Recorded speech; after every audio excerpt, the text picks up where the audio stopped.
and significant effort by the Postal Service, we can achieve this goal. This year, the Postal Service will likely report a loss of more than $9 billion. Without change, our losses will only increase in the years to come.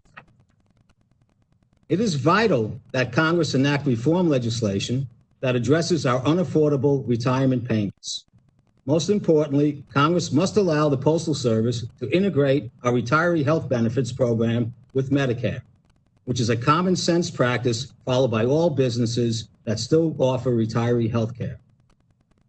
It also must rationalize our pension funding payments. Legislative actions have been discussed and debated for years, but no action has been taken. I urge the Congress to expeditiously enact these reforms.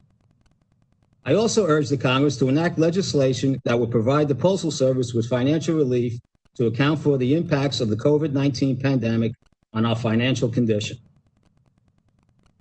The Postal Regulatory Commission began a mandated review of our pricing system 4 years ago. It has been 3 years since the Commission concluded that our current system is not working. We urgently require the PRC to do its job and establish a more rational regulatory system for our mail products. Had the Congress and PRC fulfilled their obligations to the American public concerning the Postal Service, I am certain that much of our $80 billion in cumulative losses since 2007 could have been avoided, and that our operational and financial performance would not now be in such jeopardy. The Postal Service must also do its part. We must adapt to the realities of our marketplace, generate more revenue, and control our costs. I believe we can chart a path for our business that accomplishes these goals.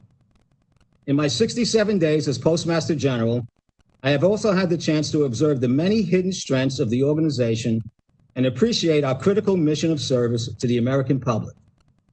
Despite our deep, long-standing financial problems, there is an incredible strong base to build upon and a tremendous desire of the public for the Postal Service to succeed.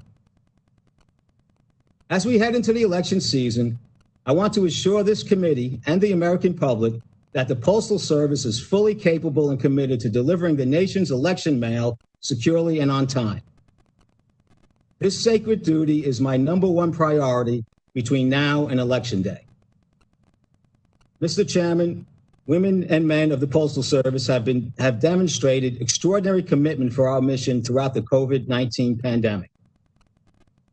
In every community in America, we continue to work to keep our employees and customers safe as we fulfill our essential role delivering medications, benefit checks, and financial statements the public depends upon.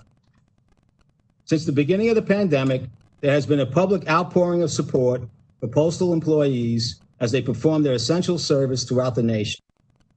This is a well-deserved testament to their dedication.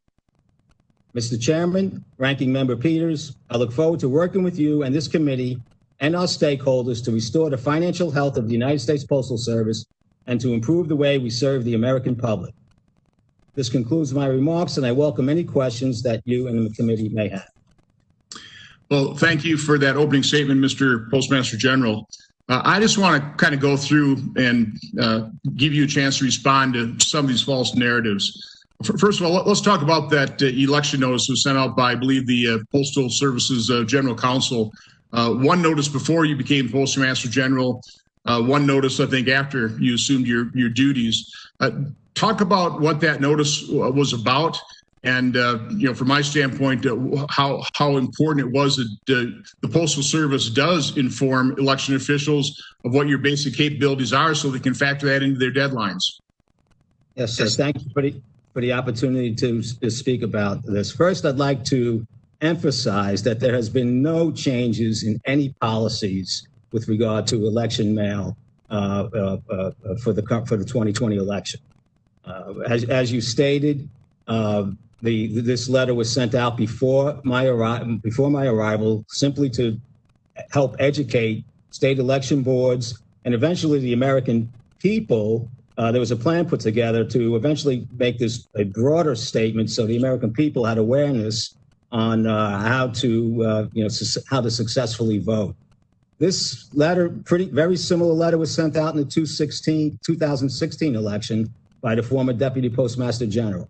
We recognize that during this pandemic, when I arrived, there was great concern about the increase in volume. So we further emphasized the interaction. We had over 50,000 contacts before my arrival with state election boards to help them understand the mail processing procedures of the Postal Service. Since my arrival, we've established and extended a task force. We have put up a website, or putting up a website within a day, and we are diligently working to ensure the American public and to ensure a successful election. In my opening statement, I remarked that 150 million pieces of or ballots would represent about 6% of weekly volume. I think in your written testimony, you said in terms of what's actually expected in terms of mail-in ballots, about 2%. Can you just talk about and assure the American public and this committee that the postal system has more than enough capacity to handle the number of ballots? It's really a matter of election officials understanding what delivery capabilities are? Yes, sir. We have more. We deliver 433 million pieces of mail a day. So 150 million ballots, 160 million ballots over a course of a week is a very, very small amount. Adequate capacity. Plus, mail volume is down, as you said, 13-14% this year. Plus, as I identified earlier in the week, we will have additional resources on standby. If everyone complies with the mail process that we've been identifying, there will be absolutely no issue. And there's slack in the system and additional processes that we will deploy in and around the election that will carry a good part of any deviations to get through. We are the Postal Service stands ready. Our board of directors stand ready. With the expansion of the task force that I identified earlier in the week, yesterday we made the decision to establish a bipartisan board committee to stand over the Postals to interact with us as we move forward. We are very, very comfortable that we will achieve this mission, sir. Something else I think has been blown way out of proportion is the retirement of some of the blue boxes. Can you speak to how that is just a normal procedure that we have literally, because first-class mail is down over the decades, the volume's almost been cut in half, I think. I don't have the numbers right off the top of my head. But anytime you have a business where your volume is declining that dramatically, you're going to be you'll take out different capacities. So can you address the issue of the normal retirement, what the history of that has been of not only the blue boxes, but also some of your sorting machines? Yes, sir. Thank you for the opportunity to speak about that. Today there's about 140,000 collection boxes out in the United States. Over the last 10 years, it averages about 3,500 a year. So 35,000 of them have been removed, and it's a data-driven method. I haven't reviewed it, but every year they look at utilization of post boxes. They look at where they place new post boxes. They look at where communities grow. So 35,000 over 10 years. Since my arrival, we removed 700 post collection boxes, of which I had no idea that was a process, or that was a process. When I found out about it, we socialized it here amongst the leadership team and looked at what the excitement was creating. So I decided to stop it, and we'll pick it up after the election. But this is a normal process that's been around since it's been around 50 years, and over the last 10 years, we have pulled back about 35,000. On the machines we are speaking about, again, mail volume is dropping. This is a process that I was unaware about. It's been around for a couple of years now. We evaluate our machine capacity. These machines run about 35% utilization. The mail volume is dropping very rapidly, and especially during the COVID crisis. And package volume is growing, and we need. And when I spoke with the team when this too became got a lot of airplay, we really are moving these machines out to make room to process packages. We have hundreds of these machines everywhere, and still not any kind of drain on capacity. And I repeat, both the collection boxes and this machine close down, I was made aware when everybody else was made aware. It was not a critical issue, within the Postal Service. This has been going on in every election year and every year for that matter. So this isn't some devious plot on your part. One final question here. I'm just going to go a little over time. But I think it's important that you describe the operational changes you were making to try and start curbing in some of these excess costs, $4 billion of overtime and overtime penalties, about making sure that the system adheres to its time deadlines and what effect that has on mail delivery. Yes, thank you. Thank you, Senator. When I arrived, when I was awarded the position, I spent the first 3 weeks, even before I joined here, really studying the organization, trying to get an understanding of what was driving how decisions were made, and what the network looked like, and how the mail moved through the process. I spent hundreds and hundreds of hours before I arrived, and then when I got here, working with the management team. And one of the first things, the first big change I embarked upon is how do I get the organization, the management team, the structure to align with what in my analysis, I felt that we had 600,000 people reporting to one person, and other executives doing accessorial types of important but not integrated into the operational activity. So I worked with the management team, both collectively and individually, to look at our functional lines, and we together reorganized the organization to move forward on process improvements, improving service, and garnering new business, new revenue, and costs. So that was the one big change I worked on when I got here. The other change, the day I was sworn in, I received a report from the OIG that spoke about the things that you were talking about: late deliveries, late dispatch, extra trips, and all the time and costs associated around this that approximated $4 billion. We were facing, this was before we had the note, I had $13 billion in cash and $12.5 billion of payments to make in the next 9 months, and no help in sight. We had no help in sight. So I needed to look at a positive impact on cost savings that did not that improve the business. The transportation schedule. We run about 40,000 trips a day, and 12% of those trips were late. And we were running another 5,000 trips a day in extra trips. FedEx, UPS, everybody runs their trucks on time, right? That's what glues the whole network together. Our collection process to our delivery process. If that is not running schedule, and that was not my Louis DeJoy schedule, that was the Postal Service's schedule that was connected to all the delivery points, the 161 million delivery points that we deliver to each day. That had to be on time to get our carriers out on time, to make the deliveries on time so they can get back during the day instead of the night.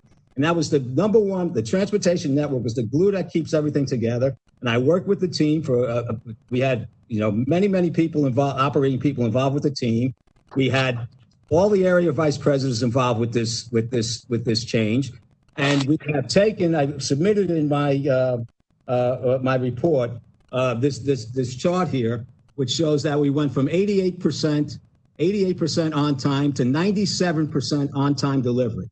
All that mail that was sitting on docks got advanced.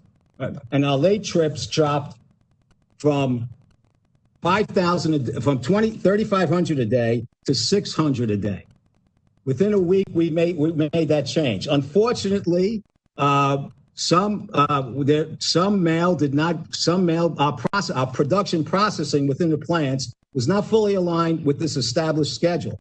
So so we had some delays in the mail, and our recovery process in this should have been a few days, and it's amounted to be a few weeks.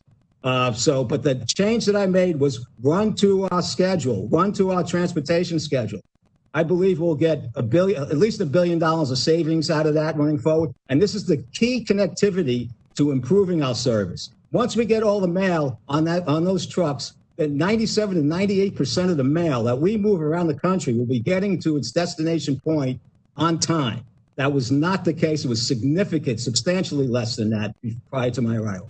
Those are the two changes, committee, that I've made since I've been here. Well, thank you, Mr. Postmaster General. I think you should be commended for this type of initiative, not condemned. Senator Peters.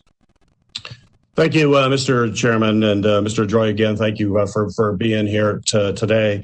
I just want to start off before asking some questions, just making it very clear that the men and women who work at the Postal Service, who check in every day to do their jobs, do it with professionalism, with integrity, and a passion to move the mail as quickly and as efficiently as possible. When I think of the postal workers, the mail handlers, the letter carriers, they're doing a great job. They are clearly essential workers each and every day. But as we've been going through this issue, and I've talked to many of those folks across my state, they have grown increasingly frustrated with some of the recent policies that have come in place, which they say is nothing that they've seen in the past. And they believe that mail has been piling up in ways that it shouldn't, and it needs to be addressed. But these are management changes. These are policy changes. It's not the men and women who are on the front line doing this work every day.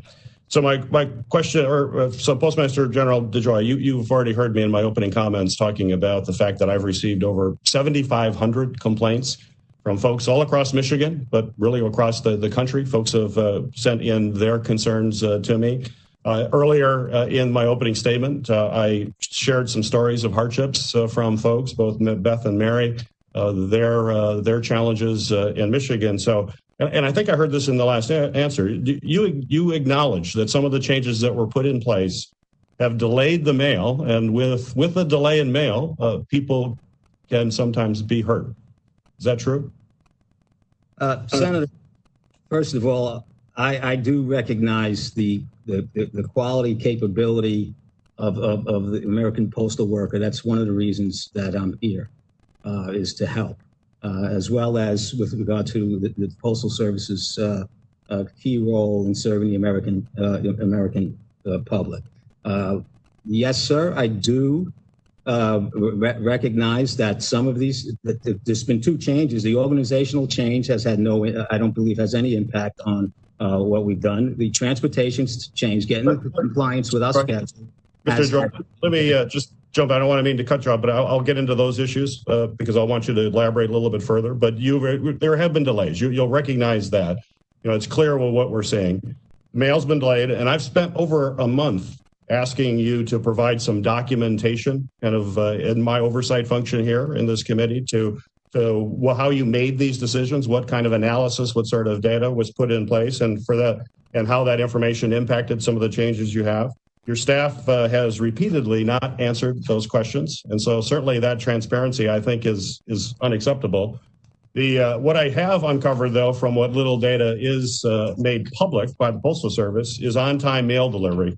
And I have my chart as well here too, which is from the Eastern Division. This is what you give to your business customers. And if you look at this line here, if it's probably hard to see, but there is a red line which you can see dipping dramatically. There's a flat line along the top of the chart, then it drops. Around July 11th, you start seeing the drop. July 18th, it falls dramatically. So that's a pretty big drop in on-time mail delivery that we are seeing. And I've asked for 3 times since July 17th for records relating to these service changes and how what I'm hearing from our letter carriers and postal workers and what I'm seeing in the chart that you actually post on your website, a significant drop of mail deliveries, and yet I don't get an answer. Will you commit to giving me these documents, which have to be readily available to the Postal Service, by this Sunday? Can we get those documents to get a sense of what went into these decisions and what you're seeing in terms of mail delivery? I will meet with our staff and get what documents with regard to this change. But the change, Senator, was to adhere to the transportation schedule. That was the change. Obviously, you have all that documented. I'd love to see the documents as to how that was done, the data supporting that. And if I can add, there's two, and certainly there was a slowdown in the mail when our production did not meet the schedule. But also, Senator, our employees are experiencing the COVID pandemic also, and we have a significant issue in employee availability in many parts of the country that are also leading to delays in delivery and mail. Let me turn to your recent announcement that you made this week that you are suspending some of the changes that you had made over the last month. I believe the statement's fairly vague and it raises some additional questions. So I want to just be clear. These are be yes or no, just so we know exactly what was intended by that. Are you suspending your policy eliminating extra trips? Yes or no? No. I did. First of all, the policy was not to eliminate extra trips. It was to mitigate extra trips. Okay, so no to that. We're being told that you're limiting overtime, and this could possibly add to backlogs. Are you limiting overtime, or is that being suspended right now and people will work overtime if necessary to move the mail out efficiently every single day? Senator, we never eliminated overtime. That's it's been curtailed significantly, is what I understand. It has not been curtailed by me or the leadership team here. Curtailed significantly. It's gone down. It's been limited. Will you commit to since I've been here, we've spent $700 million on overtime. Overtime runs at a 13% rate before I got here, and it runs at a 13% rate now. I did not. If you have a policy, you can submit that to me. I'd appreciate it. Will you commit there will be no post office closures or suspensions before November 3rd? I confirm post office closures was not a directive I gave. I gave. That was around before I got here. There's a process to that. When I found out about it, and it had the reaction that we did, I've suspended that until after the election. Well, we've heard about the sorters. You addressed that earlier. Will you be bringing back any mail sorting machines that have been removed since you've become Postmaster General? Will any of those come back? There's no intention to do that. They're not needed, sir. So you will not bring back any processors? They're not needed, sir. Okay. I've got questions about independence and transparency. Prior to implementing the changes that you put forth in the postal system, did you discuss those changes, or are there a potential impact on the November election with the president or anyone at the White House? And remind you, you're under oath. I have never spoken to the president about the Postal Service other than to congratulate me when I accepted the position. Did you speak or discuss any of these changes with Secretary Mnuchin? During the discussion and negotiating the note, I told him I'm working on a plan, but I never discussed the changes that I made. I just said I'm working on a plan to improve service and gain cost efficiencies. But no grave detail other than that was about it. Prior to implementing the changes, did you discuss these changes or their impact on the election with any Trump campaign officials? No, sir. These changes and our total analysis here and going forward, and remember, I'm one new person in the organization with the whole structure around me, an operating structure, an executive team around me that are involved in these decisions. Okay, and moving forward, trying to have any negative impact on the election is an outrageous claim. Just one final one. Mr. Chairman, did you ever discuss any of this with Mark Meadows? Any of these changes that you've done? You've never had discussion since you haven't discussed anything with Mark Meadows. I haven't spoken to Mark Meadows up until maybe last week was the first time I spoke to him in a while. So finally, you will give us your word today under oath that you have not taken any action whatsoever in your capacity as Postmaster General for any political reason or at the suggestion of any administration officials. Sir, I will tell you my first election mail meeting, what I instructed the organization, the whole team around us and out in the field, whatever efforts we will have, double them.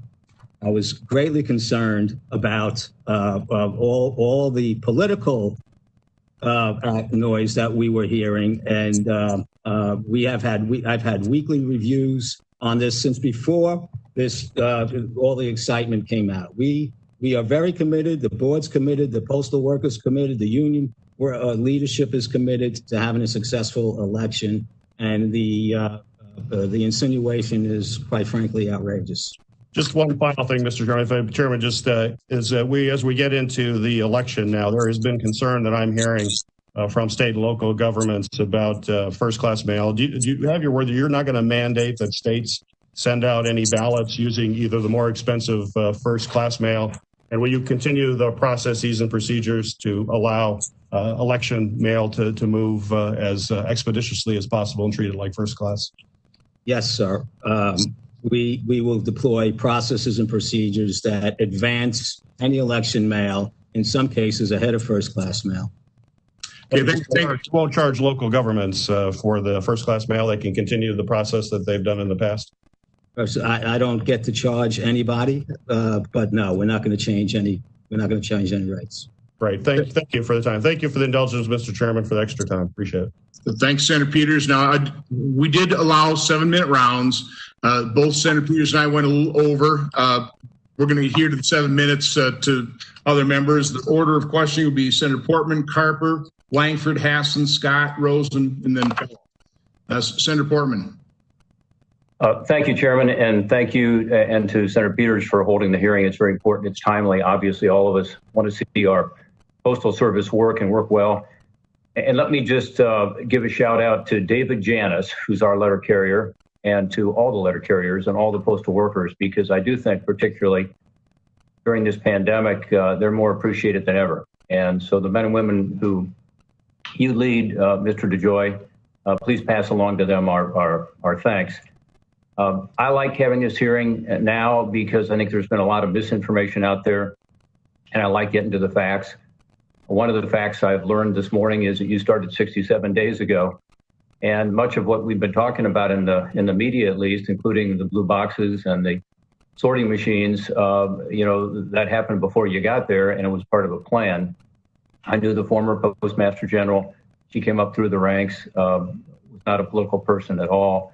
And anyway, that's helpful to know that that's what's going on. It's also helpful to know that you were appointed by the Postal Board of Governors and that's a bipartisan group. In fact, we confirmed those people.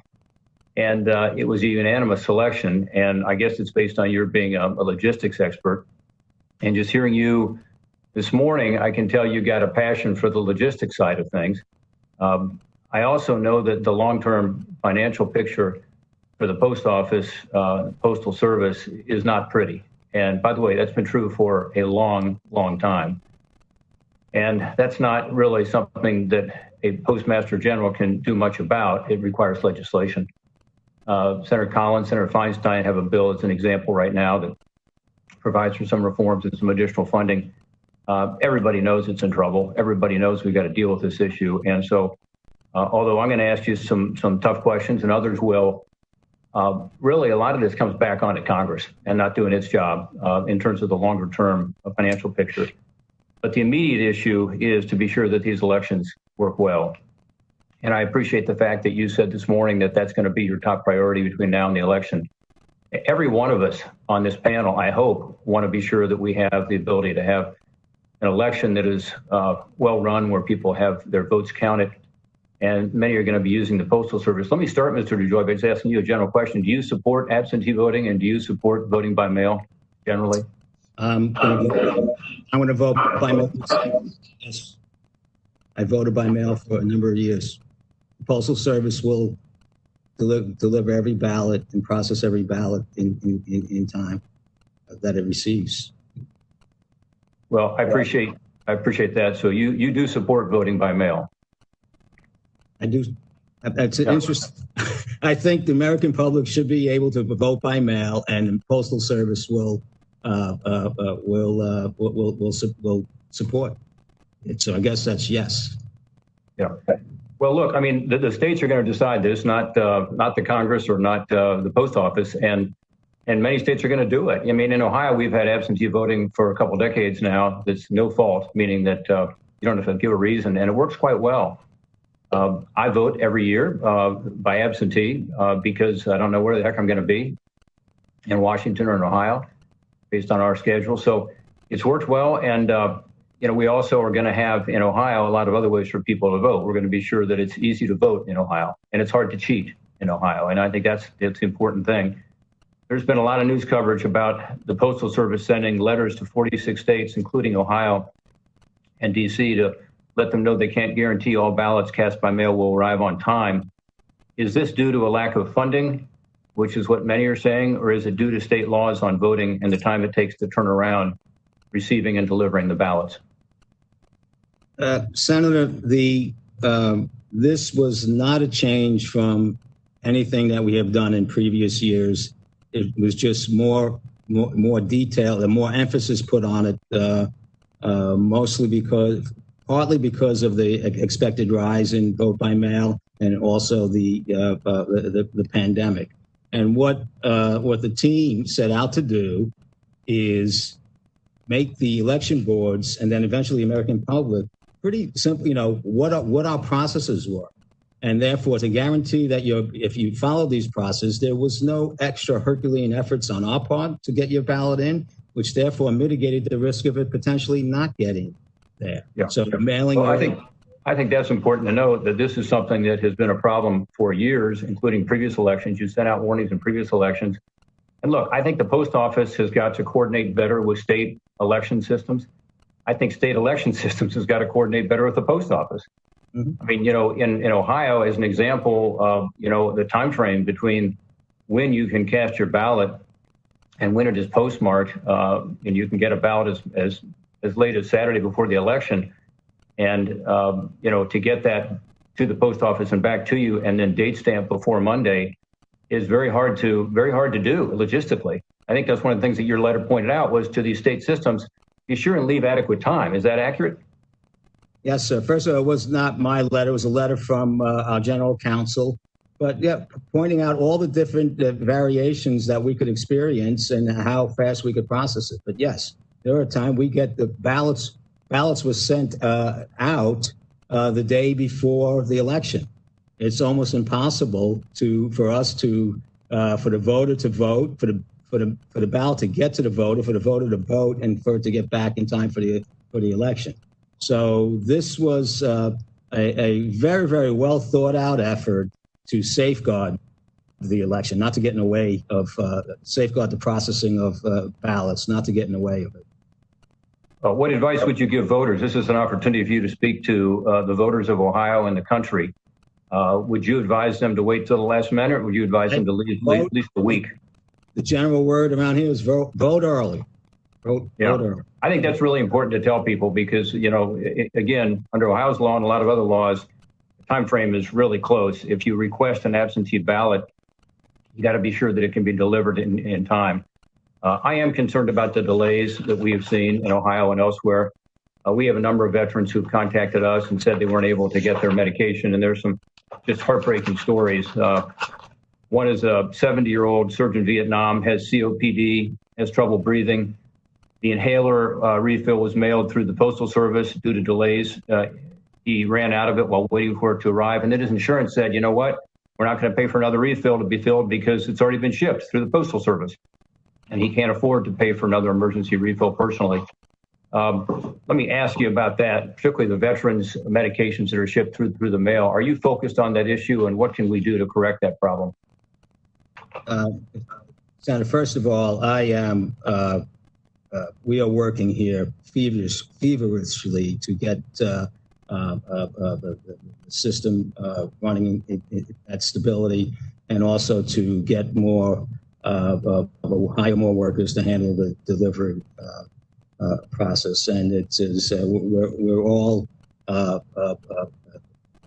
feel bad about what the dip in our service level has been. We serve 161 million people. We still deliver at 99.5% of the time. We have significant efforts to continue to improve on that process, and everybody is working here feverishly to get that right.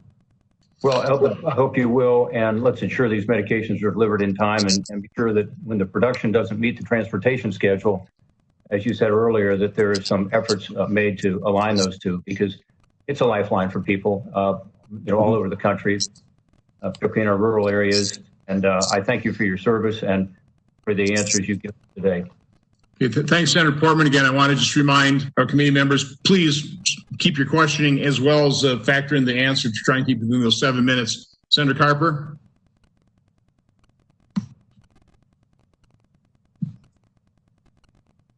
Is Senator Carper there? We'll move on to Senator Langford. Fuck.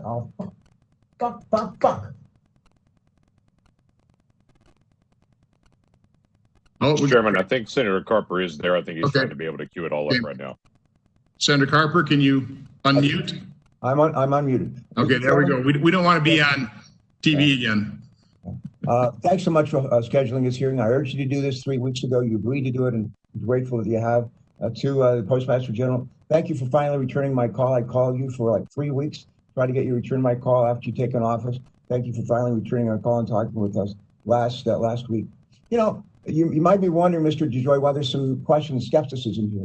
I've seen in my own office on constituent service, we get a constituent services report every week. We've seen a steady upgrade and increase in complaints about Postal Service. And it's not just my office, it's Senate offices and House offices all over the country. And frankly, they coincided with the time that you took office. Even this morning, I just got a message from Joe Manchin, Senator from West Virginia. Been earlier this week in the Charleston Mail Distribution Center, talking about how all this sorting equipment has been taken out. They serve 5 states from out of that place. And so it's not just a little Delaware, it's all over the country. Maybe it's just a coincidence. I'm not so sure. But here's why we're skeptical. We got a president who doesn't want to have vote by mail. We got a president who'd like to suppress the vote. We got a president who would like to see the Postal Service not do well. I worked for almost 20 years on this committee to try to make sure we have a vibrant, active, meaningful Postal Service. You come from Greensboro, North Carolina, just north of, just south of where I grew up in Danville, Virginia. We had voter suppression in this country almost from the get-go. Even though our first Postmaster General, Benjamin Franklin, said, no, we're not going to do that. We're going to let everybody have, freedom and right to choose their own folks. It hadn't been that way. Women didn't get to vote. Blacks didn't get to vote. We still have voter suppression. The last congressional election they had in North Carolina, you know what happened? Half the people voted for Democratic candidates for Congress. Do you know how many Democrats were elected out of 13 seats? 3. I mean, we have seen poll taxes, we have seen literacy tests, all this stuff. And when I see what's going on with the president who wants to degrade the Postal Service, wants to get rid of vote by mail, you shouldn't be surprised that we're alarmed when we see the kind of degraded service that we're seeing across the country. It wasn't that long ago, we had an overnight mail service in the metropolitan area. It wasn't that long ago, we had from coast to coast mail delivered within 3 days. And we don't have that anymore. So people should be, if people seem skeptical, they have a right to be skeptical. I want to just say, after the public uproar that we've seen here in my state and other states about delays and failure to deliver the mail, you've committed to freeze additional operational changes until after the election. Good. But we're going to need more information than that, especially given reports that came out last night showing that you and your team are actually considering more extreme changes than those we've seen to date, including changes that will slow down the mail even further, post office and plant closings, massive service reductions to Alaska, Hawaii, and Puerto Rico, making mail more expensive to the U.S. citizens living there, price changes that would nearly double the cost for price changes that would double the cost of voting by mail, dramatic price hikes on packages that will disproportionately impact small businesses in rural communities that rely on the Postal Service while erasing your competitive advantage over FedEx and UPS. We need to be worried about this. And I am. I don't ask a lot of yes or no questions. I'm going to ask you a couple today, and I'd ask you just give me a simple yes or no answer. You'll have an opportunity in responses for the record to expand on those, but I'm going to ask you for yes or no answers. Yes or no? Are you considering the dramatic service changes that I just outlined, which we've just learned about in the last 48 hours? Are you considering those dramatic service changes? Just yes or no? Senator, there's a dramatic.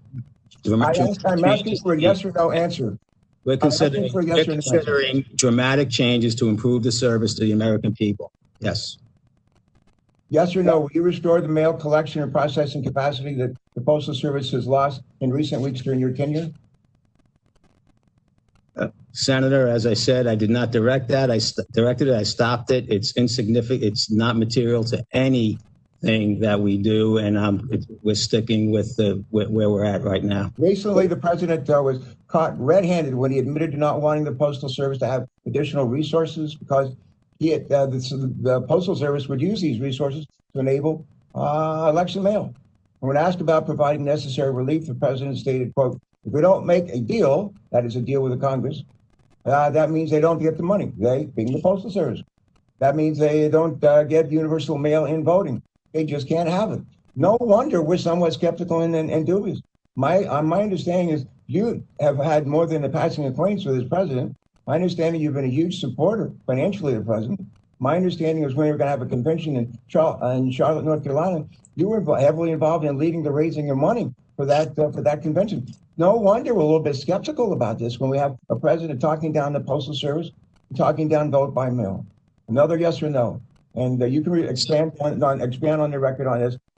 Yes or no? Will you remain not here to talk in this about administration and make service decisions that support the American people first?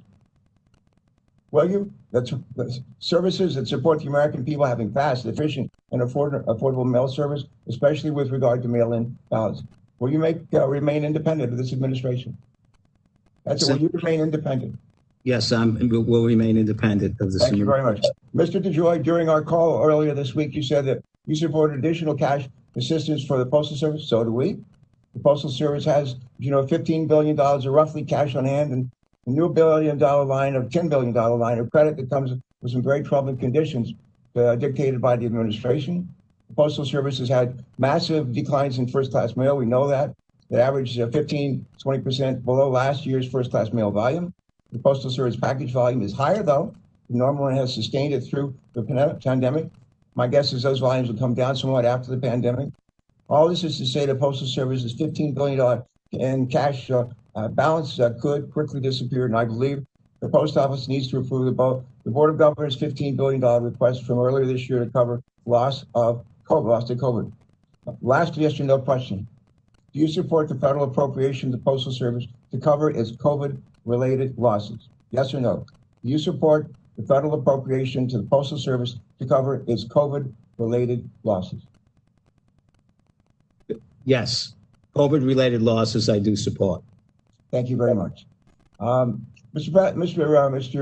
Postmaster General, my family's had a heavy military involvement throughout our lives. I'm a last Vietnam veteran serving in the United States Senate. My mother's youngest brother died in a kamikaze attack in 1944 on his aircraft carrier in the Western Pacific. He gave his life for this country. My grandmother's the Gold Star mother. We have my father's a veteran. I'm a veteran. We have generation after generation of Americans who have been willing to risk their lives, lay down their lives, so we will have the right to vote. We got a lot of people who are sick and are afraid of going out and voting this year because they don't want to stand in lines and come down with a virus that could take their life. This is a serious matter. And I just want you to urge you to work with us, not be apart from us, not return our calls, work with us as we attack the needs to build the kind of postal service that we can all be proud of. Thanks very much. Senator Langford. Chairman, thank you. Mr. DeJoy, thank you for your service. From what I've heard so far today, apparently the post office never had any issues. There was never any delays. There was never any mail that was late. There were never any financial problems. There was never any challenge to mail-in votings until 65 days ago when you arrived. And then apparently all chaos has broken out in the post office in the last 2 months. But before that, there seemed to be no complaint about the post office ever. So I do want to thank you for your service. I want to thank the men and women that are around the country that do a remarkable job every day those folks in the unions, those folks that are taking care of us and getting things out, getting medicine, taking care of first-class mail, taking care of all those things. So I appreciate your service.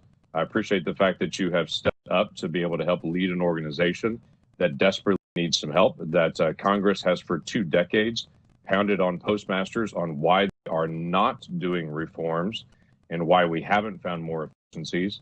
You've stepped into this role and have taken looks like the work from the Inspector General and spoke the work from the Regulatory Commission and have said, let's start implementing some of these things. And now Congress seems to be shifting from beating up on postmasters for not doing work to now beating up you for actually doing the work.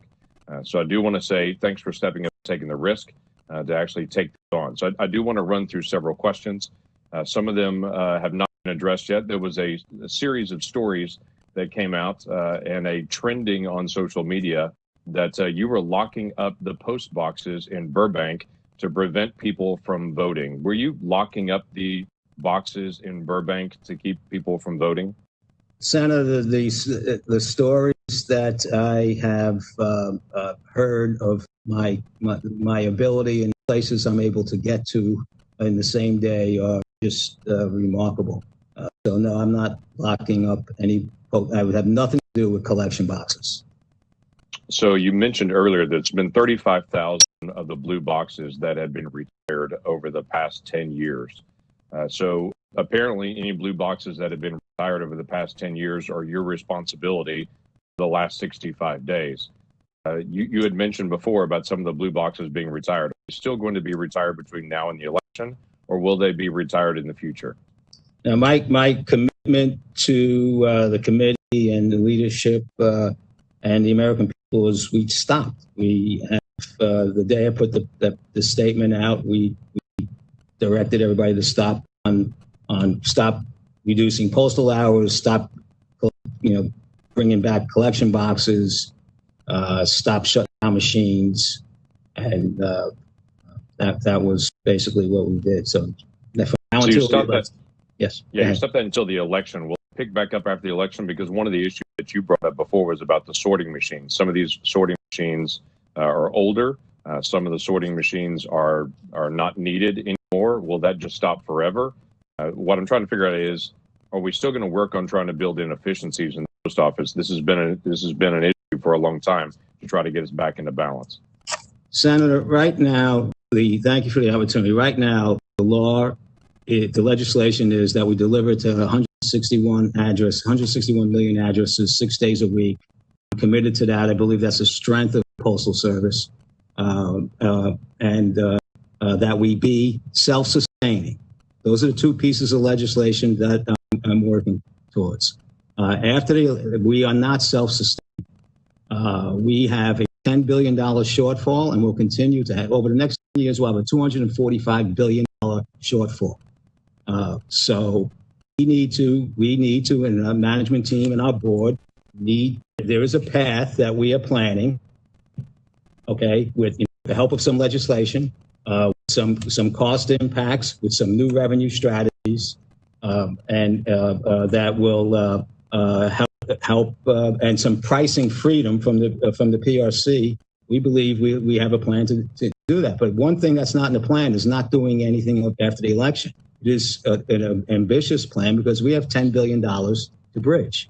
Now, the plan has not been finalized. We have hundreds of initiatives we look like take the Alaska bypass plan, the discussion. That's an item on the table. That's an unfunded mandate. It costs us like $500 million a year. And if I'm not saying what I asked for is all the unfunded mandates, right? That's a way for us to get healthy, pay something for the unfunded mandates. If we just throw $25 billion at us this year and we don't do anything, we'll be back in 2 years. Then maybe we should change the legislation and not make us be self-sustaining. But as a leadership team and a board, that's what our mission is, to be self-sustaining and deliver at a high level of precision. And I'm committed to both. And I think both can be done with a little help from the Congress and from the Postal Regulatory Commission. Well, Congress has been unwilling to be able to act on this for a very long time. It's been over a decade. Congress has discussed any kind of reforms in the post office, but it always seems to boil down to Will that change distribution areas that may or may not be needed in a state that I live in, or will it change any other post office structure that I'm familiar with? And if it changes my area, then I want to be able to block it. And so it has been a great challenge. I've also heard from multiple folks saying the post office has now so severely cut that they can't meet the capacity to actually get ballots out. And folks in rural areas and folks in urban areas, will they be able to get ballots out? I've seen your letter. That was the same as the letter in 2016 the post office sent out saying, hey, be advised, states, you need to send things out early. That's helpful. Thanks for actually doing that. And you shouldn't be criticized for that. You should be encouraged to be able to do that. But my question is, folks have challenged me and said there's not going to be enough capacity for elections. Will you have enough capacity again for Christmas and for Mother's Day? Because my understanding is Christmas and Mother's Day are the biggest capacity times for first-class mail. Do you have capacity now for Christmas and Mother's Day? So we have, yes, we have capacity for Christmas and Mother's Day. So I actually went back and looked last year, the week of December the 16th, the post office delivered 2.5 billion pieces of first-class mail just that 1 week of December the 16th of last year. That's a pretty remarkable feat to get 2.5 billion pieces of first-class mail delivered in one single week. So you know right now you have enough capacity to be able to handle the elections without slowing it down. Yes, sir, and it's more than that. Besides just the capacity, the intent, the extra activities that the whole organization is going through between our postal union leaders, our board, the executive management team here, we are focused on, besides just having the capacity to execute, to react to whatever conditions exist at that particular point in time, up to and including the pandemic, which likely will still be having some impacts. So I think the American people can feel comfortable that the Postal Service will deliver on this election. Thank you. Thanks, Senator Langford. Senator Hassan. Well, thank you, Mr. Chair. Thank you, Ranking Member Peters, for having this hearing. And thank you, Mr. DeJoy, for your willingness to appear before our committee today. My time is short this morning, and because I've been told you won't be staying for a second round of questions, I'd appreciate brief responses. Mr. DeJoy, I sent you a letter last week detailing stories from Granite Staters about delays in their mail. And I will note a huge spike in calls to my office since mid-July about the Postal Service and delays. For so many of our service members, veterans, people who experience disabilities, and rural Americans, their local post office is their lifeline. And I'll note that the change in volume you are seeing doesn't change the need for timely delivery of the essential, necessary items that the American public relies on the post office for. For example, one Manchester couple fills prescriptions through their VA benefits, and they wrote, quote, "There has been a noticeable slowdown in mail delivery. Mail delays have caused me to ration my medication. I start cutting back on my dosage to half pills or skipping alternate days to make them last. Some of my pills are crucial. My cardiac and diabetic meds need to be on a strict protocol. Will you ensure that any further changes that you make to postal operations do not delay access to medications and other necessities, yes or no?" Yes, Senator, and I look forward to working with you on legislation to help this type of service not reach into the future. Well, thank you. Now, I want to move to elections again. I am glad for some of the statements and actions you have taken.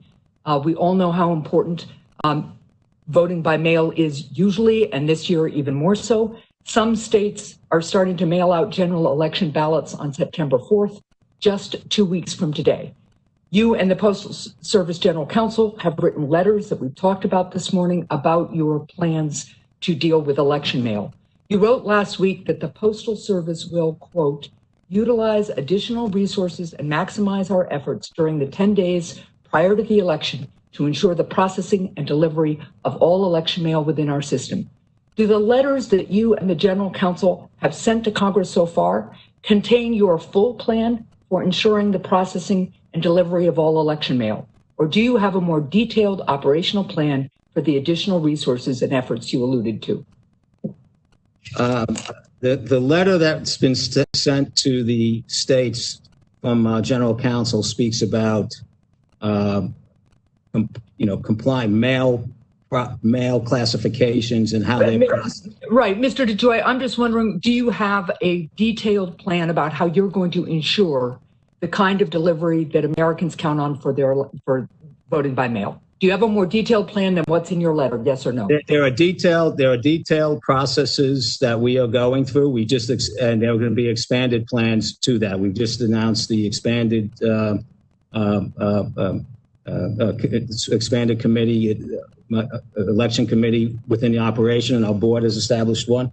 But there are detailed plans that we go through in every election. And with regard to, could you share those again? Could you share those with Congress? And could you share them by Sunday night so we can see what they are, please? I don't think I will have the complete plan by Sunday night. We're just putting these committees together. But I can share you. We can try and. Today's Friday. I have to check, and we'll get back to you. All right. I would appreciate them by Sunday night if possible. By the end of next week, as I noted, September 4th, some of the ballots are going to start going out. Last year, the Postal Service Inspector General interviewed managers in postal facilities across the country about handling elections. The Inspector General found that facilities typically process political mail as first-class mail, delivering more than 95% of election mail with 1 to 3 days for the 2018 midterms. Yes or no, will you commit to the goal of delivering at least 95% of election mail within 1 to 3 days this year, the same as the Postal Service did in 2018? Yes, ma'am. Thank you. Now I want to move on to the issue of the decommissioning of sorting machines. At the Manchester Processing and Distribution Facility in my state, 4 sorting machines have been taken out of service. 3 of them are just sitting there, and I'm told that one of them has been dismantled and sold to a company in Pennsylvania for scrap metal. The Manchester facility only has one other machine that can do the work of the machine that has been sold for scrap. If that machine fails, like it did yesterday when I was talking to postal workers in my state, sorting stops and mail is delayed until the machine can be fixed. Although you've suspended the removal of sorting machines, the removed machines in Manchester have yet to be brought back in service or replaced. And you've said today that it isn't necessary to do that, and there aren't any plans to do that. In fact, I understand that the Director of Maintenance Operations, Kevin Couch, sent an email on Tuesday directing local maintenance managers not to reconnect machines. Yes or no, is that true? I have no idea about that, ma'am. Those maintenance operations still, they're maintenance operations within the districts. This whole process was new to me last week. I'm sure there's logic behind what it is. I can find out about that. I'll be happy to get to. So you've already said, though, today that it's not necessary. But look, when we have only one machine that can do a certain kind of sorting in our largest distribution center in the state of New Hampshire, and it breaks and everything has to stop till it gets fixed again, that's not efficient. That delays delivery. And what I would like to get from you is a plan to make sure that you will commit to making sure that postal workers can deliver every piece of mail that comes into the distribution center on the same day it gets in there, which has been the practice in the past. By refusing to restart or replace these machines, you're really sabotaging the Postal Service's ability to sort mail efficiently, and you're undermining postal workers' commitment to that everyday delivery.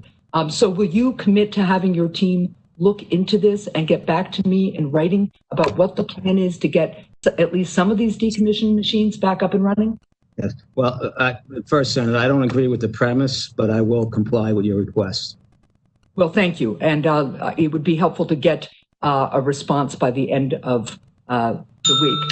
And finally, I will just, because I see that I am running out of time, I will ask a question for the record because there are growing concerns that postal workers are being retaliated against when they speak to their members of Congress or to the press about some of the shortages that they are seeing, or some of the delays they're seeing, some of the sabotage and undermining of timely delivery that they are seeing. And I want to make sure that postal workers who are speaking to protect the interests of the American public that they serve with such diligence are not retaliated against for doing so.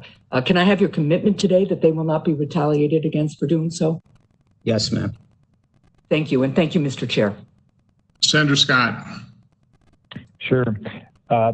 Thank you, Chairman Johnson, for holding this hearing today. Thank you, Postmaster General Joy, for being here.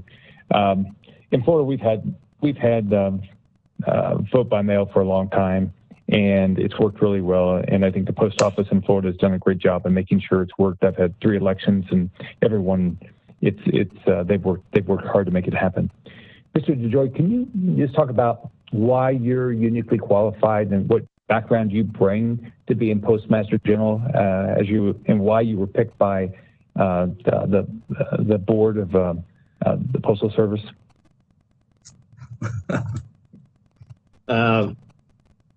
Thank you, Senator. I mean, there's 2 things, and you could look at, the 2 actions, the big actions that I've taken. I mean, the board will have to speak for their evaluation of me, but I have done. I think one of the things they like is my experience with large logistical transformations. I've done back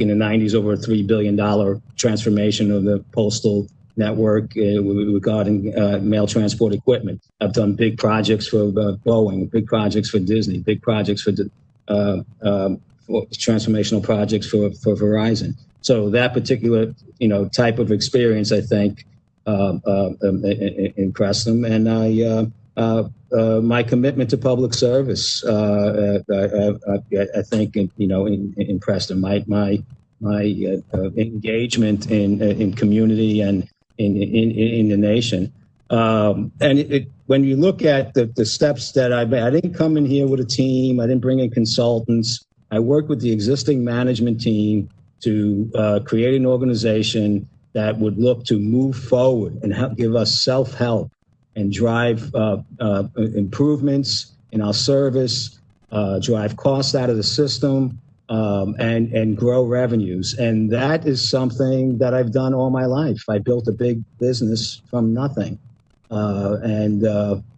People, there's some accusations that this is not a business, but when you have to deliver service and you have to be sustainable, the operating model needs to cover its costs. There is no other answer to that than that, and we need to take actions to do that. And I have great experience at that. And part of, I think, why they like me is because I have a plan. I have a plan for the success of the Postal Service. I believe in the 6 day. I believe the 6-day-a-week delivery is an important aspect, a strength in us. Now, our pieces per delivery are down under 3 now. From years ago, 6 or 7. Our goal is to get that back up. We cover, if you look on a chart and look at where what our reach is on a daily basis, it is impressive, and we need to drive our costs out of the. And this is well known. This is study. We need to drive our cost out of the network, get more efficient within our network, and get more pieces into our carriers' hands. And that's the success. Along with legislative help, that will be the future success for the Postal Service as we face a new economy. So, Mr. DeJoy, in your business life, did you have to perform for your customer? Did you have to be on time, and were you able to do that?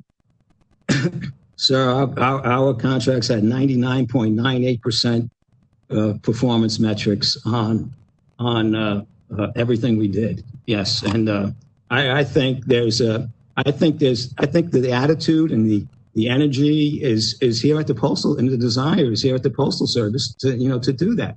I just think that we haven't had the alignment and the expectation of that, and that's something that I bring to the table. So, are you? You personally committed to doing everything you can to make sure the mail is delivered on time and people get, whether it's their medicine or their ballot, that they get it as quickly as they can, with realistic expectations?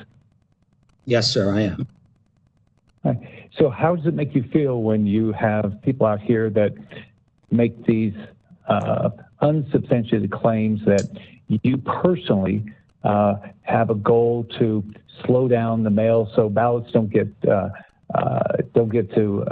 election offices on time, that you want to suppress the vote, that you personally are interested in damaging the ability of the post office to do their job. So that does not deter me at all. And I am unbelievably proud and humbled by the number of positive comments I get from employees, the management team, and the people from around America on my initiatives. It is really a farce to believe that we can sit here and do nothing. Yep. Do you feel like you need a massive federal bailout to be able to deliver the mail on election day? No, I do not need a massive. I don't need anything to deliver a mail on election night. But we do need legislative reform. We do need the freedom from the change in the PRC regulation, and we do need to be reimbursed for our costs. When you look at during the COVID, during the pandemic, we still delivered to 99% of the American homes, where other business with no revenue, the American postal worker was out there. This organization continued to perform, and this is why we have such high ratings. Well, our revenues were down. Other organizations would have stopped going into some of these rural areas and so forth. We continue to do what we're supposed to do, and at a significant cost impact. And I'm one to try and get to a sustainable model. But in this case, I believe we deserve some compensation for it.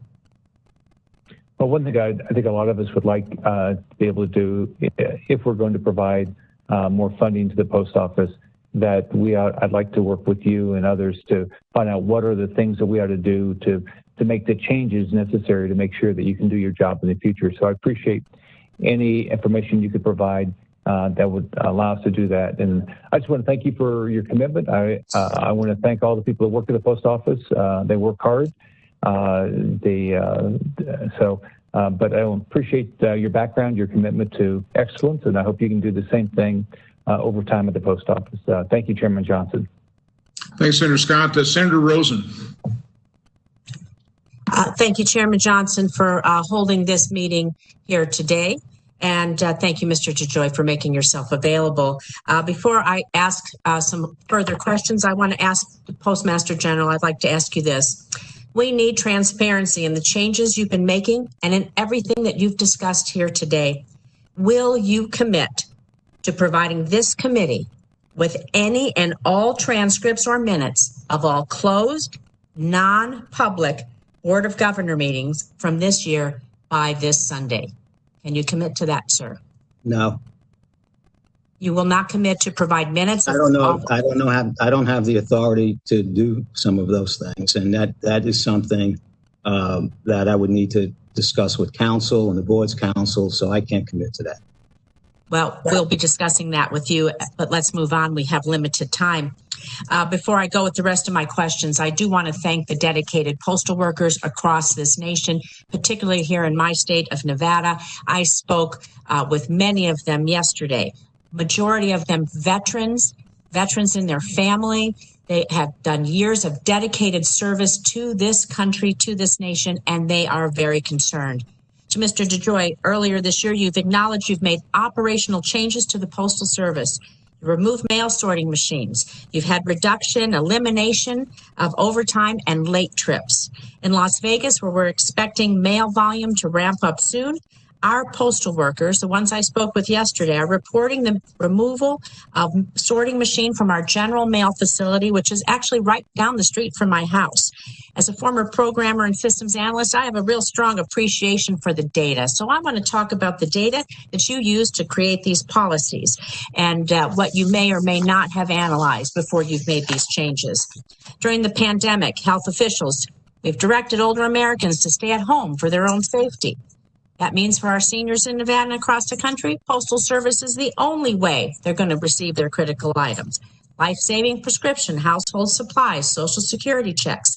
For veterans, my colleagues have already mentioned this. It's a lifeline. 80% of veterans' prescriptions are filled by the United States Postal Service. I have 225,000 veterans in Nevada, many of them relying on this for their timely delivery of life-saving medication. And in small towns across Nevada, from Gabbs, who has a population of 269 people, to Shores, it's a tribal community with 658 people. Some of my larger rural communities, that's all they get is the Postal Service. So please, could you answer yes or no? Effort of time. Before developing and implementing policy changes since assuming your role this year, did you conduct any specific analysis on how your changes would impact seniors? Yes or no, sir? So, ma'am, the policy changes that Yes or no, sir? the policy changes that I embarked upon were not the ones that you identified in your. So you didn't do any analysis to see how seniors would be impacted. Okay, let's move on. Did you do an analysis to see how veterans might be impacted, knowing that so many of our postal workers are veterans? We employ so many veterans that they aren't getting their medication and that they rely on 80%. Did you do a specific analysis to see how veterans would be impacted? The only change that I made, ma'am, was that the trucks leave on time. Theoretically, everyone should have got their mail faster. So you can you look me in the eye and all the Nevada veterans in the eye, all the Nevada seniors in the eye, and tell us that you will not continue in the policies in the future that you know that will harm my seniors, my veterans here in Nevada, and all of our seniors and veterans across this nation? Can you look us in the eye and commit to being sure that they have on-time delivery?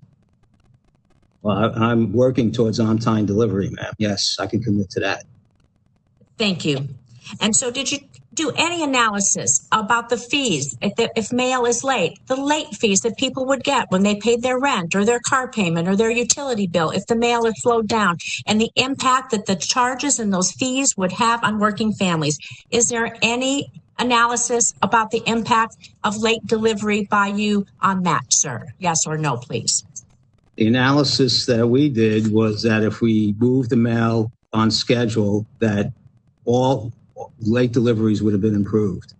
That's the analysis. Obviously, that isn't the case, so we need to continue this. For a variety of reasons. Did you, our deployed service members routinely cast their ballots by mail. Did you specifically analyze how your policy changes would impact our servicemen and women across this country and across the globe, how your changes would impact them, sir? Senator, the analysis we did would show that we would improve service to every constituent. So that's great. So can you provide me by this Sunday, if I understand you correctly, you have an analysis that will show that this should have improved it, although we are finding out through thousands and thousands of contacts to our office, to our connections, that it has not been the case. So this is frankly unacceptable, and I would like to see the analysis that this was based on to our offices by this Sunday. Can you commit to that, sir? No, ma'am. Can you commit to providing it to us at all, sir? I will get back to you on that. You cannot commit to providing the American people the analysis that you use to base your decisions on about their very important medications, their Social Security checks, and all the other things. You won't commit to the American people to be transparent? Senator, I will go back and get the truck schedule, the analysis that designed the truck schedule that I directed the. Can you commit to transparency, sir? That's all I'm asking. Very transparent. Then yes, that means that you would provide us your analysis. If you're transparent, then ergo, that means you will provide us the data that you use to base these important decisions that impact people's lives. I want you to look in the camera. There are millions of people watching who are impacted every day by what you do. And please understand that. And so I want you to commit to the American people to transparency and provide us with the data that has been used to create these decisions. Ma'am, I do not accept the premise, and I will provide you with the transportation schedule that I directed the organization to adhere to. Yes, I will do that. Well, we appreciate that. I look forward to seeing that. I look forward to having future discussions with you. Thank you. My time is up. Is Senator Paul available? Yes. Do you have me? Senator Paul, yep, we can hear you. All right. Thank you, Mr. Joy, for your testimony, and thank you for taking what sounds like an often thankless job full of partisan rancor. And thanks for bringing your business acumen to something that really, probably from my opinion, is almost an impossible problem, short of legislative reform. And even with legislative reform, I see it as almost an impossibility how we'd actually balance the annual operating losses where you weren't running a loss every year. $8 to $9 billion a year is an enormous loss. And I've been of the opinion, basically, we shouldn't give you any more money unless it's attached to reform. That's the only leverage we have. When the post office becomes desperate for money, we should attach things they don't want to necessarily do. Less employees. We started that a few years ago, but we've got to do more of it. The mail keeps dropping. You've got to have less employees. That's where your legacy costs are too. Over time, you'll catch up on that, but we've got to go to less employees over time. We also need to look at the easiest way to continue personalized service to each person individually at their house would be to do it less frequently. And frankly, people who live 20 miles down a shell road, if you told them they were going to get it twice a week versus 6 times a week, I think we'd actually live with this. I grew up in a town of 13,000 people. I still live in a small town. I really think people could live with that, but people should be told of the problem of continuing to run massive deficits, not just in the post office, but throughout government. And that really we shouldn't pass money out like it's candy. We should send it attached to specific reforms. Could you list some of the legal impediments you have? You're a businessman. If you came in as a venture capitalist and a venture capitalist group took over the post office and named you CEO, what would you do that you're unable to do because it's a government entity now? What are the governmental or legal restraints that prevent you from actually fixing the $8 to $9 billion annual loss that the post office has? Well, thank you, Senator, for the opportunity to address that. I'm a little bit more optimistic than you in terms of our ability to meet, at least get to a close point of break even. Number one, the legislative reform that I would ask is what I said in my written testimony and opening remarks on integration of Medicaid and reform, pension reform. I would like to be kind of liberated on pricing it's a very, very competitive market out there now. I would like more pricing freedom. I would drive, that would help us. I would like some of our unfunded mandates addressed with. And then within the organization, I would be able, without as much fanfare, to do a simple thing like, say, adhere to our schedules. Right, and if we adhere to our schedules, that will improve performance. In transition, there would be an issue, but and we're seeing that recover right now. And once we get mail and packages moving at 97% with trucks that are moving at 97% on time, and we're driving costs out of the system by doing that. That's what I would do in my own business. And in my own business, I would grab new business revenue generating ideas, which we have here, that will drive billions of dollars of contribution to the cost to serve the American people. So we are in the beginning of having a plan. I'm an optimist about trying to pull this off. I won't ask you your opinion on going from 6 days to 5 days, because that's really the job of Congress. But that's estimated to save $1 billion, $1.5 billion. And I think at the very least you have to do it. That could be a one-sentence bill that saves $1.5 billion over there and puts us on a better footing. I think you could go further and instead of assessing people more of a postal charge if they live 20 miles down a dirt road, simply just have less frequent delivery. And I think that alone would be tolerable. They'd still have personal service, but it would be less frequent. And I think you could make up for a large amount of your shortfall if you went actually below 5 days for some very rural areas. It's been contested, or it's been said that some of your competitors use the post office for the last mile delivery, and that we don't charge them an adequate amount. They're sort of using the post office, the subsidized last mile delivery.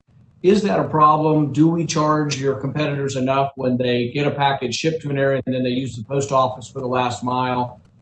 Is that competitively bid? Do you think that's a problem? Should we do anything to fix that? So Senator, if I may, when I first came here, when I first got this assignment, that was an obvious thing to me. Cut back 5 days, or 4 days, whatever. And as I've worked through the process and researched and studied the organization, I think the 6-day delivery, the connection that the postal letter carrier has with the American people, that gives us this highly trusted brand, and where the economy is going in the future, I think that is probably our biggest strength to capitalize on. We talk about $1.5 billion to take a day away. I'm sitting here on a transportation schedule change that could get us $2 or $3 billion, all right, and improve service and improve the connection to the American people. So there are lots of I'll believe that when I see it. I don't doubt you, but I do doubt government and the post office history. So what about the last mile delivery by your competitors? Are we getting a market rate from them? We are studying the so I don't believe, my general view, I've been here 60 days and I've looked at that. We make broad-based deals across the whole country that deal with average rates. There are areas that we could push them up, and we're studying that. I don't believe that on the surface it's not the it's reasonable business gaps that may exist is how I describe it. All right. Well, thanks for trying to fix sort of a perhaps unfixable problem, and hang in there. And just the partisan barbs, hopefully they will be portrayed for what they are, partisan barbs that really aren't trying to fix anything, but they're just doing electoral politics by way of attacking you. So I apologize for that from my colleagues across the aisle, and wish you the best. Thanks. Thank you, Senator. Thanks, Senator Paul. Senator Romney, are you there? Yes, I am. Can you hear me, Mr. Chairman? Loud and clear. Go ahead. Good, thank you. Look, I want to begin by expressing my appreciation to the thousands upon thousands of letter carriers. And I also want to note as well that the postal workers have made our vote-by-mail system in Utah a reliable and very successful system, I think, for the entire nation. Mr. Joy, assuming as I do that you've been truthful in your testimony today, I can imagine how frustrating it is to be accused of political motives in your management responsibility. At the same time, of course, you can surely understand that there have been pretty good reasons for people to think that you or your colleagues are purposely acting to suppress voting, or that you're going to purposely prevent ballots from being counted. And any surprise at such concerns has to be tempered by the fact that the president has made repeated claims that mail-in voting will be fraudulent, and that he doesn't want to get more money to the post office because without more money, you can't have universal mail-in voting. Putting that aside, let me note that a great deal has been made of the fact that you contributed to President Trump's campaign. I would note that you also generously contributed to my campaign. So some people would say that you've contributed to both sides. Let me turn that and just note. Let me note that like others today, I state the obvious when I say that reliable, valid voting is essential to democracy here, and of course to other places around the world. And particularly with COVID still raging, the mail is essential to our voting system and therefore to democracy. Can you do you have a high degree of confidence that virtually all the ballots that would be mailed, let's say 7 days before an election, would actually be able to be received and counted? I mean, if people vote within 7 days of an election, are they highly confident? Are you highly confident that those ballots would then be received? Extremely highly confident. We will scour every plant the day, each night leading up to election day. Very, very confident. I very much appreciate that. That is a commitment. I hope the American people, as they see news reports of this hearing and of others that are going to come in the House, will underscore the fact that if they get their ballots in at least 7 days before an election, and probably even closer to the election than that, but that the person who's running the post office is saying he is highly confident those ballots will be received by the various clerks in a timely way. That's key to us. On a separate topic, you mentioned that there are delays in the system, and that's of course to be expected. Are there greater delays in certain areas than others? So, for instance, are delays greater in rural areas than they are in the rest of the country? Now, Senator, there's I think more urban areas where the coronavirus,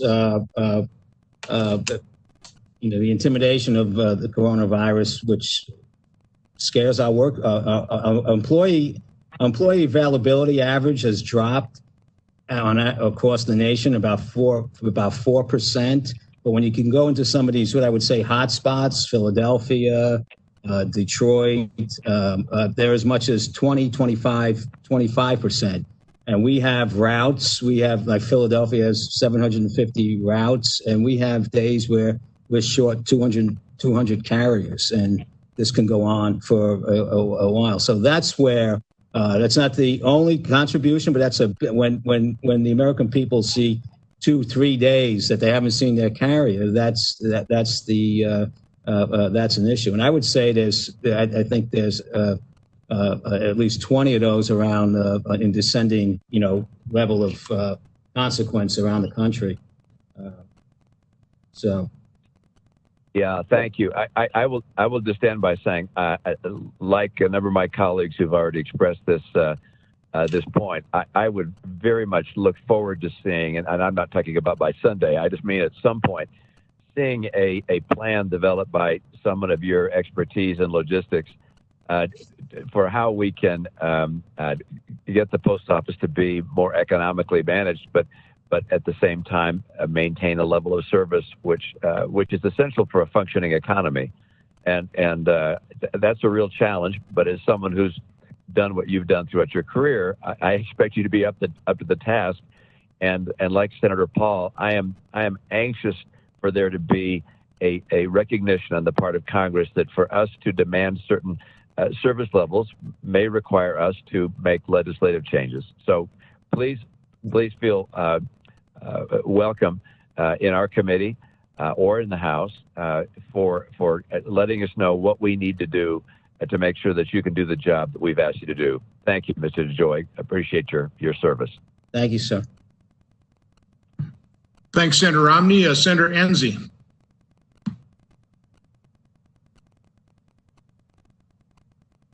Really appreciate you, Chairman Johnson, for holding this hearing. And I especially appreciate the Postmaster General coming to this hearing, knowing what kind of a target he will be. It's got to be really difficult only being in office 60 days and being expected to solve all of the problems of the Postal Service. It's been in a crisis for many years. Senator Collins used to head this committee when it wasn't called Homeland Security.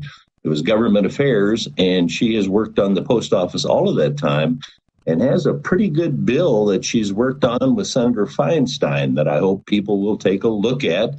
I'm not sure that anything can be done in a bipartisan way, particularly if one of the participants, Susan Collins, is up for election, because that might help her in her campaign. But she's been dedicated to this. It isn't a new idea that she had. It's something that she's been working on, and it has a lot of good ideas in it. I feel I really appreciate postal workers. In Wyoming, particularly, they're doing an outstanding job in spite of all of the difficulties of the pandemic. My father-in-law was a postal worker, and he was before the mail sorting machines, and he was pleased that he was able to memorize all the zip codes in the Sheridan area and handle the sorting. Of course, now local mail isn't postmarked locally. These are problems. I didn't realize that you personally deliver everything, that you personally fix the sorting machines. It was all news to me. And detailed analysis, how much detailed analysis can you do in 60 days? Particularly as I suspect that maybe people aren't wanting to share information with you. I hope that those postal workers out there that are dedicated will actually do something to help out on it. And of course, you've been accused of picking on veterans and picking on seniors. And I have to admit that I have felt picked on, not by you, but by the Postal Service recently. And I was glad to hear your explanation that you're having some difficulty with people to deliver the mail in light of the pandemic. I don't think a lot of people understand that. I didn't understand that. But I know that we had a package that we were expecting that was being traced, and we paid extra to have it traced. And we know it sat in the D.C. post office for 11 days before it was delivered to us. There have been days that our mail wasn't picked up. So I'm glad to know that the reason behind that, and to find out, this is the big surprise, it wasn't you. I thought you caused all of that. Mail sorting machines. In Wyoming, I don't think we sort any mail in Wyoming anymore. All those got moved to other centers. And I thought it was being done pretty efficiently in Wyoming. And what I also learned was that when you move a sorting center under the union requirements, if the people don't want to move, they don't have to move, and they still get paid. That's not going to save any money. I've asked for the analysis on some of these changes that have drastically affected Wyoming, and which, of course, were not done under you. It was done under previous administrations. And I know that they want to save money, but they've got to do some analysis that will actually save money. You used to be able to put money in a collection box, or put an envelope in a collection box for local delivery, and they got it the next day. Now you put it in my community for local delivery. It goes to Denver first, gets sorted, and comes back to Gillette. Sometimes postmarked in Denver. That's not good management. And as an accountant, I know that postmarks make a difference. So I'm concerned. I have a lot of concerns, and I'm only pointing these out because I know that you only had 60 days to work on them, and your plate was already full. But I'm trying to fill it a little bit more. And again, appreciate that you're willing to take on this. I guess you'd have to call it an adventure, not a job, because it would be too tough as a job. But I know you've made some sacrifices to get to this. I hope that you will take a look at the urban areas. We've been picked on in the rural areas for a long time, but we have some really efficient people out here that are dealing with long distances and doing it very well. But when I go to my post office in D.C., I find that there's only one person working at the counter. And if the person that comes up to the counter needs a box to mail it in, the boxes are not out where people can actually get them. So the person behind the counter has to leave and go get a box. And when they bring the box back, it still has to be sealed and addressed. And they don't move them over to the side to see if they can wait on the next customer. Everybody waits at social distancing. I've been to the post office before during my lunch hour and found that the postal workers decided that was their lunch hour as well. No business lets their employees sit down and eat in front of customers during their lunch hour. Well, enough of my I guess trying to defend you here, but Senator, thank you. Senator, if I may, and thank you for the support. But if I may, the day I take the seat, as with any organization, the day you become the CEO, you're responsible for everything that goes on around you, and I have big enough shoulders to deal with that. But what But more important about what you said in the beginning about legislation, not moving. We, the organization, needs to, and this board, we will move forward. We have to, because without legislation, without any assistance, we will run out of money. And 9 months, 12, we talk about a 633,000 person organization and 9 months worth of cash, and everybody thinks we're okay. That's outrageous thinking. And so we need to, we will, and that's kind of the difference now. We are moving, as I said in my opening remarks to the Board of Governors, we will do what we need to do to stay, to meet our operating objectives and get to self-sustaining, manner. So thank you. I appreciate your willingness to be here, and I hope that you will take a look at the Collins-Feinstein bill and give us some analysis on that. And I recognize that you have to rely on the postmasters across the United States of doing their job to manage their own business. So thank you for taking this job. Thank you, Senator Enzi. Senator Hawley. Thank you, Mr. Chairman. Thank you, Mr. DeJoy, for being here. Let me see if I can ask a few questions to get started that will maybe help clear out some of this misinformation that we have heard repeated over and over and over again in the media, and some of it echoed today. Just to be clear, will USPS have enough cash on hand to support operating expenses through the November election? Yes, sir. Has the Postal Service seen an increase actually in total operating revenues in the most recently reported quarter relative to last year? Yes, sir. Small, but yes. Has the Postal Service seen its overall cash on hand position increase since the start of the pandemic in March to a level of approximately 15 billion? Is that right? Somewhere between 14 and 15 billion. Yes. So if I've understood your testimony correctly today, what I've heard you say and also what I've read in your written testimony, your testimony to us is that the Postal Service has the wherewithal, it has the resources, it has what it needs in order to deliver the mail safely and on time through the November election. Just to be clear about that, is that right? So yes, Senator. Two separate things, though. They'll deliver on the election, and cash to operate the business in the future are two separate things. But yes, we have plenty of cash to operate for the election. Yeah, no, just on that second point, since you bring it up, what's your estimate of the amount of additional assistance that you require as you look forward to the future, past November and into the months and years to come? I think we have had, the biggest thing we need is legislative reform and the PRC to decide. But I estimated about $10 billion. We estimate about $10 billion cost on the COVID expense side. And what I would like to see is the note that we have negotiated with Treasury be used to get long-term financing to buy new vehicles.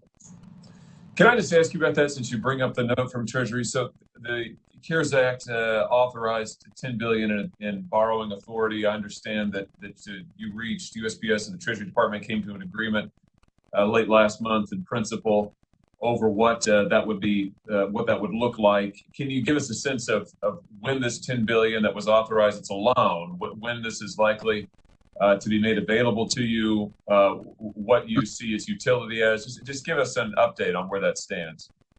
So we have terms of agreement, and all we would need to do is when we request it, get a final document on it. But the terms have been agreed. I mean, the issue here with borrowing money is you need to know how you're going to pay it back. And at this particular point, we're evaluating that, but it is available to us pretty quickly. And what do you anticipate using it for in the near term, assuming that you do avail yourselves of it? There's pretty specific limitation. I cannot use it for capital, but I can use it to cover operating costs that are closely associated with COVID, and we can identify that pretty easily. Now, you said just a second ago, when you first introduced the topic of the loan, you said that you would like additional authority to perhaps use the loan toward vehicles or as collateral for vehicles. Can you say more about that? Yeah, so we have, you probably know, we have many 30-year-old vehicles and that we're desperately in need of new vehicles. The loan is not for capital. I would like to see the term extended and used as a capital type equipment loan to buy vehicles and other types of modernization efforts that we have. But longer term than 5 years. Very good. And so what you would, that is part of the sort of the legislative, additional legislative reforms or authorizations you seek. Am I understanding you correctly? Yes, sir. And got it. Go ahead. They've already been passed in a committee a couple of years ago, what we're looking for. Right. Understood. Let's come back to some of the reforms that you had recently implemented. To what degree were any of the changes that you implemented over the summer a response to the OIG's recent findings? I consider the OIG's recent findings, as we were doing our own analytics, I thought they were, for somebody new coming in, I thought they were a remarkable gift in terms of just laying out two things with that. The system was out of balance. The transportation system, 40,000 trucks a day were running. Once you get below, below 90%, you can't depend on anything, right? So that was, and then there was a cost gift. So both things, when I came in here, looking at where the organization was headed financially, and what was the thing I could balance, or we could balance around that getting that transportation network aligned, which we will do, and saving $1 billion, $1.5 billion to $2 billion, which we can reach for, was a Christmas present. I was elated. Very good. Let me just ask you here. I see my time has almost expired, but let me just ask you in conclusion. I mean, as you probably know, my home state of Missouri, we have a very significant percentage of our population in rural areas. It's the part of the state that I'm from, where I grew up. It is absolutely vital to me that any Postal Service reform going forward continue to preserve the network of rural delivery service, that it preserves the existing delivery and post office box services that are available throughout rural Missouri. So can I just ask you, are you committed to protecting rural delivery and rural post offices for people like the folks I represent in Missouri and around the country? Sir, we have an unbelievable asset in our letter carriers reaching every American each day. And I commit to trying to strengthen that relationship across the country. Very good. Thank you very much. Thank you, Mr. DeJoy. Thank you, Mr. Chairman. Thank you, Senator Hawley. Before I go to Senator Sinema, based on one of the questions in your response from Senator Hawley, you talked about the transportation system just being out of sync. In your written testimony, I just want to make sure that we're talking about the same thing here. You said your on-time trips went from 35,000 per day to 39,000 per day, which means schedule time of 89% improved to 97%. So is that what you're talking about? Your trucks actually leaving on time to get on their routes, and has that been part of the disruption as well? As if the letters aren't getting to those trucks in time, they may be left behind for next day's delivery. Can you just expand? Just explain that, clarify that a little better? Yes. So there, inside the plants, there's a production schedule for mail that would meet that's set up to meet a dispatch schedule for trucks that gets tied to a destination center for, let's just say, keep it simple, go right to the delivery units where carriers go out in the morning and carriers then could come back at night. This whole thing is an aligned schedule in theory on paper, and there's lots of imbalances that we're finding as we went through this process. But the big thing to try and get everything aligned around is that transportation schedule. And now we have taken that up, and all that mail that was going that was on that truck was also late mail. Right now we have advanced the mail. Some of the mail that coming off the processing lines we did we found these imbalances, and we did not as great a job as we should in recovering for it, but we will. I'm seeing improvements right now. Once that comes together, mail will be moving around the country at 97% on time. And I'm very, very excited and committed to trying to do that. And that, again, enables us to balance the front end and the back and the delivery end of the system, and saves us all that money that you saw in the audit report. And it's in billions, not in millions. So as a former manufacturer, I realize if you don't have a good process, you don't have a good product. So you came in and you identified some real process breakdowns. In a very short period of time, you made a pretty dramatic improvement in terms of on-time dispatch level, in terms of that transportation system. Now, you obviously have COVID, which is affecting our entire economy, and obviously it affects the postal system as well. So, basically what I'm hearing out of your testimony is the delivery delays are primarily being caused by the issues related to COVID, but the changes you made in terms of the process, certainly in theory, if it hadn't already improved it already, is certainly going to set you up for improvement and cost reductions and cost savings in the future. Yeah, so a substantial portion of our delays are related to COVID.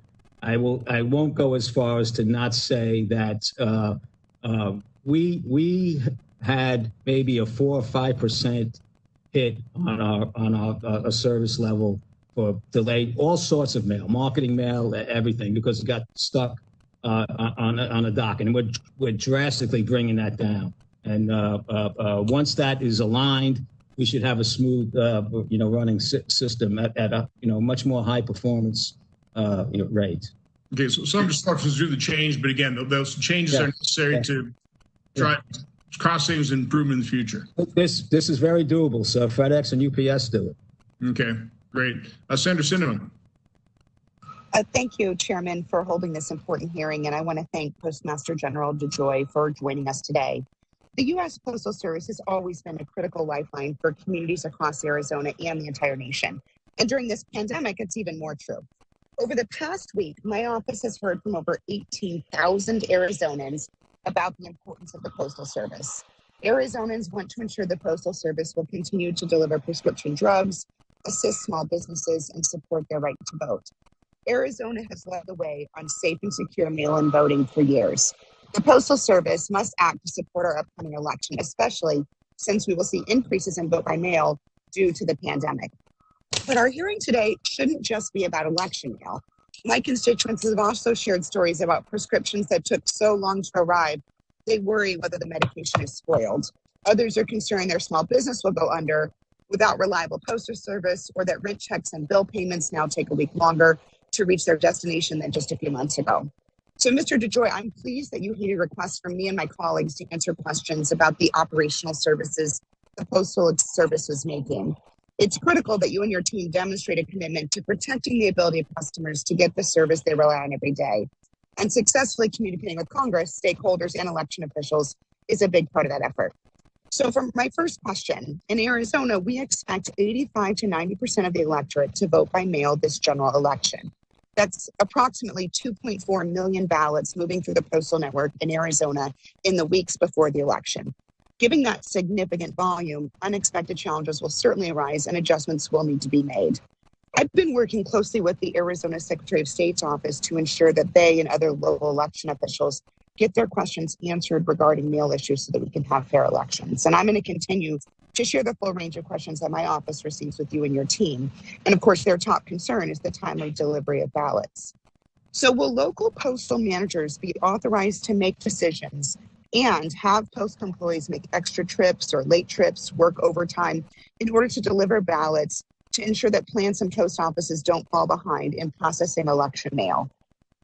Yes, ma'am. Effective October 1st, we will have redundant resources and liberalization and aggressive efforts to make sure everything is moving and flowing timely.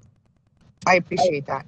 Could you tell me what steps your office is taking to communicate this policy to postal managers, election officials, stakeholders, and to the public in Arizona so everyone feels confident that citizens have fair access to voting by mail?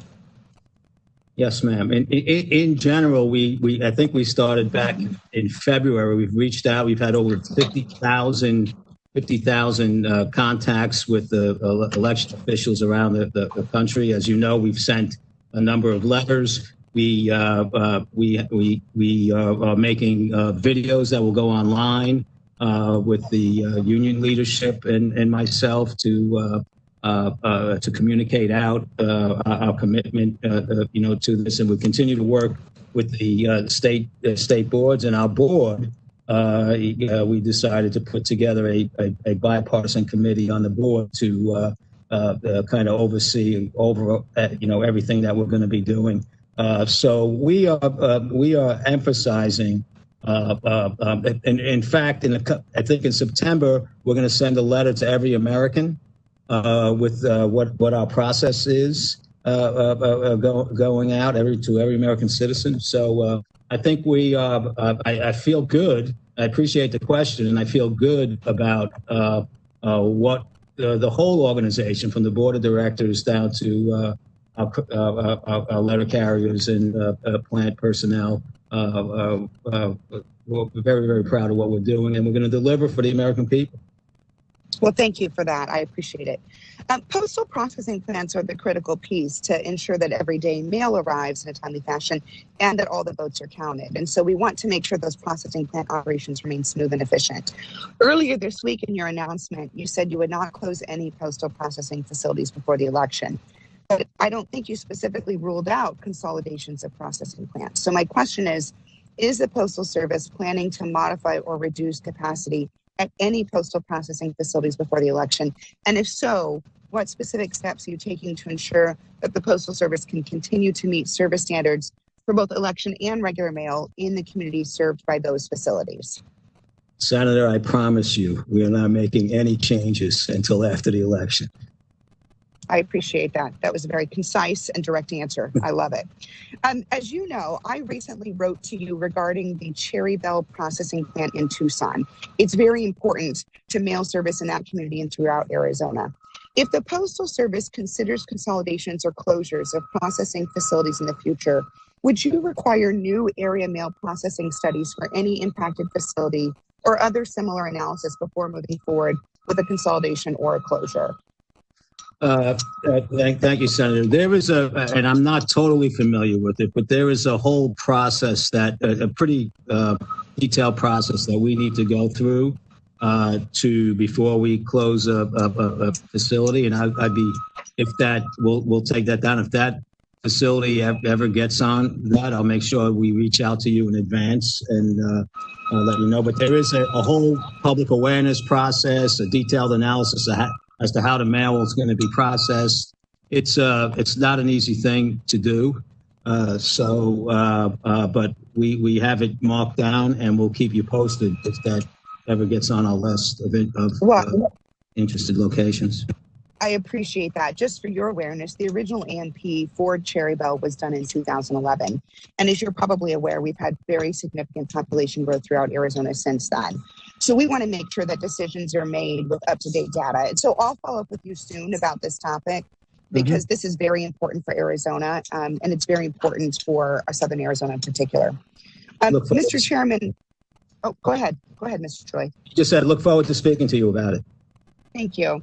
I know my time is almost done. The last thing I'll just say is when you next consider operational changes, I'd ask you to take into account the negative customer experiences that folks have shared with us, like spoiled medicine or missing rent checks.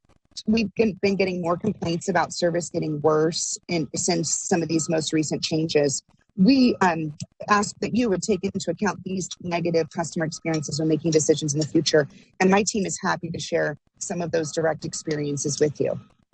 Thank you for your guidance, ma'am. Appreciate it. Thank you so much for being with us today. And Mr. Chairman, thank you for this opportunity, and I yield back.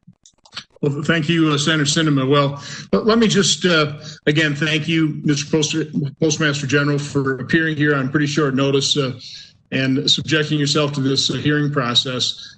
Just to quick summarize a few things we heard today. Obviously, the postal system is every bit as affected by COVID as the rest of this nation. Has been economically devastating. So I think for anybody to assume that service would maintain its high level of standards when we're in the midst of a pandemic, I think is quite unrealistic. As you've stated, I think the operational changes that you implemented are designed for long-term improvement, but they created some disruptions as well. But again, coming from a manufacturing background, I realize you have to have a good process. Things have to run on time, and you recognize that as well. So I'm highly supportive of those efforts. I think that they should be commended, not condemned. As I stated, there's no doubt there have been some unusual delays, COVID, some of these operational changes. But as I check with our constituent service folks, what they are also finding is the high volume of calls concerning postal complaints. The vast majority seem very highly scripted. Like this could be a very well organized effort, which doesn't surprise me in the slightest. There are fundraising emails from Senate candidates and Senate and the Democrat Senatorial Committee dating back as far as April, complaining about this postal issue. So I have no doubt the Democrats are ginning these issues and these problems up into something that it's not. A very false narrative, as I said, designed to extract a political advantage. And Mr. Postmaster General, I'm just very sorry that you are on the targeting end of this political hit piece. I think it's very unfortunate. It's very tragic. This is, as somebody else pointed out, this is part of the problem why we've not had postal reform, is how people will take advantage of it. And again, the expectations, I appreciated Senator Ensley's very common sense a statement of a number of different facts. You've only been on the job 60 days. You've got a great background. I truly appreciate your willingness to serve this role. As you heard from the committee, we truly appreciate the hard work of the men and women of the U.S. Postal Service doing a good job delivering our mail. But we need reforms moving forward. So we might have an opportunity here. There may be another COVID relief package. It probably will include something for Postal. So if there's going to be dollars allocated, what I'm certainly asking you for is the information, the data, and the suggestions for true reforms. I think that's what's always been lacking as I've been in this position in terms of postal reform. It's always a taxpayer bailout absent of the types of reforms that we need to also make legislatively. So I really look for your guidance. I look for your data. It's another real shortcoming from my dealing with the U.S. Postal Service here. We just don't get the data that I think we really need to enact effective legislation. I'd like to actually enact effective legislation that's going to require cooperation with you and the postal workers. So again, thank you for your service. Thank you for stepping in this role. I apologize for the fact that you've become a target in a political hit job. It's very unfortunate. But with that, Mr. Chairman, yeah, certainly. Would you yield to me for a minute or two, please? Absolutely. Yeah, thanks so much. As you may recall, Mr. Chairman, one of our colleagues, late Tom Colbert, and I worked for years on major changes in the Postal Service, real reforms. And we've done that. We've developed bipartisan consensus around that. And we can do that again. Among things that we've heard here today, there's an interest in Medicare integration. I think we ought to look at that. There's an acknowledgement that there need to be major investments in the fleet, the postal fleet. The average age of the fleet of postal vehicles, 27 years old. There are investments that need to be made for additional modern package processing equipment in our distribution centers across the country. And I think there's the ability to come up with a bipartisan consensus on how to help the Postal Service not just get through a pandemic, but be relevant and efficient and vibrant in the years to come. The secret to vibrant democracy, the 2 C's, communicate and compromise. And with all due respect to our Postmaster General, I'm pretty good at bipartisan compromise. I reached out to you when you were just initially selected by the Postal Board of Governors. And then later on, I tried to reach you again and again for weeks and couldn't even get a call back. And I wasn't the only one. You got to be willing to communicate. You got to be willing to communicate. There's some people in the administration who do a great job at that. Bob Lighthizer, a trade representative, is one. Mnuchin, Secretary of Treasury, is one. And I would urge you to emulate them. This is a shared responsibility. It's not on the post office. It's not on the men and women who work at the postal service. It's not on the board of governors or on you as a postmaster. It's on us as well. This is a shared responsibility. Our country is counting on us, and we're counting on our democracy. Last thing I'll mention, I go back to Ben Franklin, first Postmaster General. Remember what he said coming out of that building at the end of the Constitutional Convention when they said, "What have you done here? What have you created?" And he said, "A republic, if we can keep it. A republic, if we can keep it." And one of the keys to keeping it is, frankly, a vibrant postal service and the ability for people to vote, Democrat, Republican, or whatever, for people to cast their votes and know they're going to be counted. That's critical. We've got a president, sadly, who wants to undermine, underfund the postal service, and undermine the ability to vote by mail. That's just unacceptable. Hopefully, we can do better than that. And I commit for myself, some of my colleagues to try to do just that. Do better. We can always do that. In order to form a more perfect union, we can do better. Mr. Chairman, if I could say a few comments too, just briefly. Senator Peters. Thank you, Mr. Chairman. Postmaster DeJoy, I want to take an opportunity to thank you as well for appearing before us so willingly and certainly on very short notice. But I also want to be very clear about what I've been hearing, and I think you've heard from my members, and just to counter a little bit of what the chairman said. These are real concerns that I'm hearing. These are not manufactured. These are people who are coming forward, talking about delays, talking about medicine that's not available for them, talking about how I have this, I shared the story with an individual who did, because of the lack of medicine, skipped doses and was actually hospitalized. Those are very real. And when I hear those kinds of stories, we stand up. That's my job. It's a job of every senator here to stand up and for our constituents, for the people back home who are being hurt, and make sure that their voice is heard. That's what this is about. It's about making sure people's voices are heard. And that is what this hearing's about. This is why we're standing up and making sure the Postal Service does what they have done with incredible integrity and professionalism for 245 years. We want to make sure that that standard continues going forward. I fully appreciate that the COVID has created significant problems for the Postal Service, but I won't show my chart again. But if you look at the chart, the service was there through a lot of the pandemic. It's just been in the middle of July where you see it dropping off dramatically. The COVID's been with us since March, but we've seen a dramatic drop since mid-July, which is the time when I got all of those communications, and my colleagues have been getting those communications. They're not manufactured. These are real people. Some of them certainly are.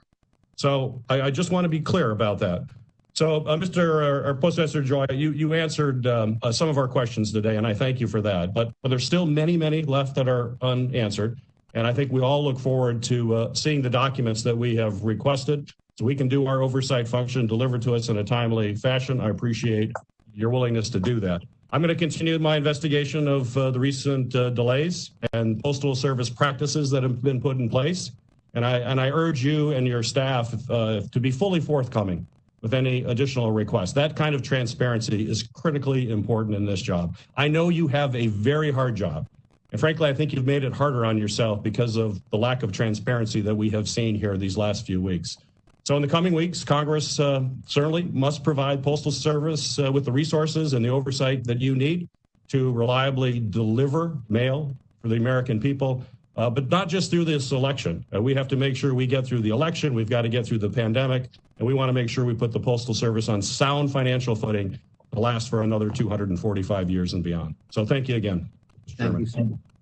Okay, thanks, Senator Peters. And again, I am in no way, shape, or form denying that many of these complaints are absolutely genuine, and we take these seriously and help our constituents. But there's also no doubt that a lot of this is being ginned up. Many of those complaints are highly scripted, and it's being done for political purpose. I mean, there's absolutely no doubt about that. We have a new Postmaster General who's been in the office less than 70 days. From my standpoint, I think the first thing he needed to do is get up, start the job, roll up his shirt sleeves, and get to work and try and figure out what he needs to do to reform the process. So I'm looking forward to a totally transparent process here. I'm looking to separate the fact from the fiction, and my problem is there's a lot of fiction, a lot of false narrative being ginned up by Democrats and the left right now. So I want the data as well. Mr. Postmaster General, I'm sure you will work with us in the future, and that's what I'm basically giving you the opportunity to do.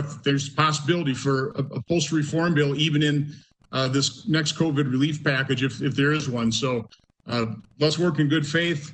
Thank you again for your service. Thank the men and women of the United States Postal Service for their service as well.